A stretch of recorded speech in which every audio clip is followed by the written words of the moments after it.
की चाउमीन। चंदा एक विधवा अपनी चाउमीन की दुकान से गांव में लोकप्रिय हो जाती है। उसकी पड़ोसन झुमरी जलन में उसकी दुकान को बंद करवाने की साजिश करती है। चंदा की मौत के बाद उसकी आत्मा गांव वालों से बदला लेती है। अंत में तांत्रिक की मदद से चंदा की आत्मा को शांति मिलती है। चंदा की चाउमीन के स्वादिष्ट चाउमीन ने गांव में धूम मचा दी है। लगता है उसकी चाउमीन में कोई जादू है, क्योंकि लोग इसके तीखेपन के दीवाने हो गए हैं। सच में अगर कोई उस चाउमीन का स्वाद चख ले तो वह वापसी नाम नहीं लेता। जैसे कि वह चाउमीन व्यंजन का हीरो बन गया हो। लेकिन चंदा की सफलता की कहानी में थोड़ा सा तेल मिल गया है। उसकी पड़ोसन झुमरी को चंदा का यह उपहार बिल्कुल रास नहीं आ रहा है। जलन और प्रतिस्पर्धा के बदला गर्वित हो गए हैं। झुमरी तो अब तनाव में आ गई है, जैसे कि उसका लंच ब्रेक खत्म हो गया हो।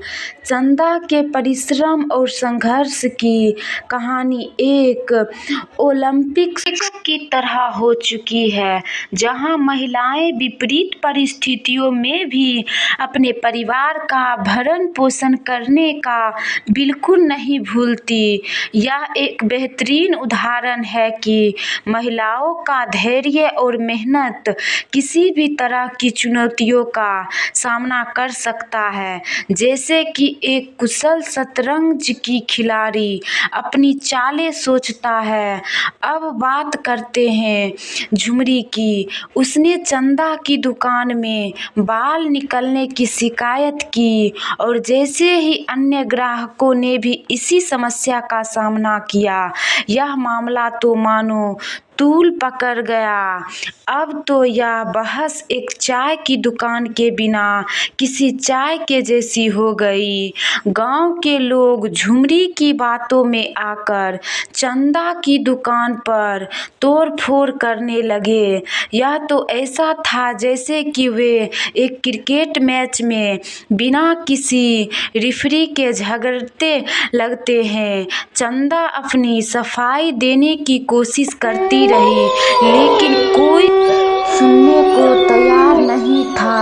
चंदा के बालों को नुकसान पहुंचाना और उसकी दुकान को बर्बाद करना, यह सब गांव में महिलाओं के लिए एक बड़ी गलती थी। भावनाओं का ज्वार जैसा था, जैसे कोई टरबाइन बिना ब्रेक के चल रहा हो, और परिणाम बस सब कुछ बिखर गया। गांव के लोग चंदा के प्रति असंवेदनशील हो गए, जैसे कोई डॉक्टर बिन परीक्षण के रोगी का इलाज करता हो।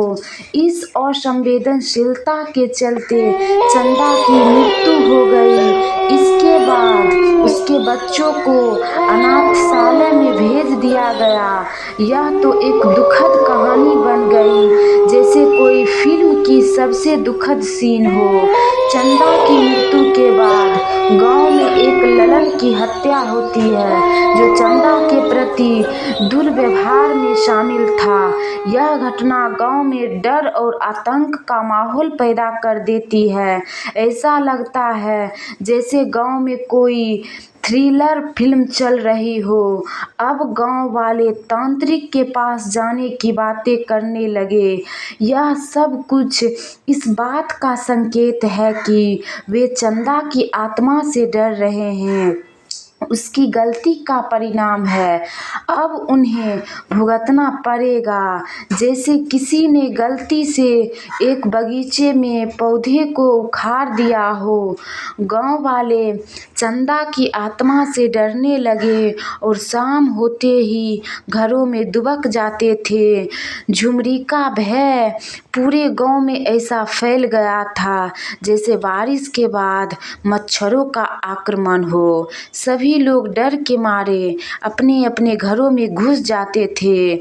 झुमरी चंदा को नुकसान पहुंचाने की योजना बनाई थी, लेकिन अब उसकी खुद की जान खतरे में पड़ गई। यह तो ऐसा हुआ जैसे किसी ने चाकू उठाया और खुद ही अपनी टांग पर चला लिया। झुमरी अपनी गलती मान ली, जैसे कोई बच्चा स्कूल में शरारत करके कहता है, जी हाँ मैं ही था। अंत में तांत्रिक बाबा ने चंदा की आत्मा को शांति प्रदान करने के लिए पूजा पाठ किया। इसके बाद चंदा की आत्मा को तालाब में प्रवाहित कर दिया। अब चंदा की आत्मा को शांति मिल गई, जैसे कोई परेशान छात्र अंततः अपनी परीक्षा पास कर ले। तो दोस्तों, इस कहानी से हमें यही सीख मिलती है कि हमें किसी और से जलन की भावना नहीं रखनी चाहिए, किसी से जलना नहीं चाहिए, किसी का उन्नति देखकर हम जलना नहीं चाहिए। तो दोस्तों, ये कहानी कैसी लगी आप सभी को? अगर ये कहानी पसंद आए हो तो प्लीज़ लाइक करें, सब्सक्राइब करें और कमेंट करें, और ऐसे ही नई वीडियो देखते रहें।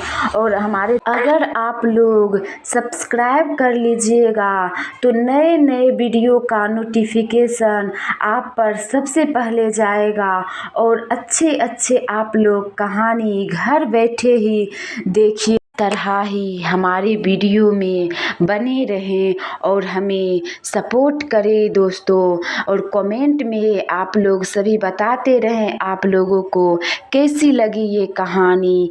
ये कहानी थी चौमिन चुड़ैल वाली की।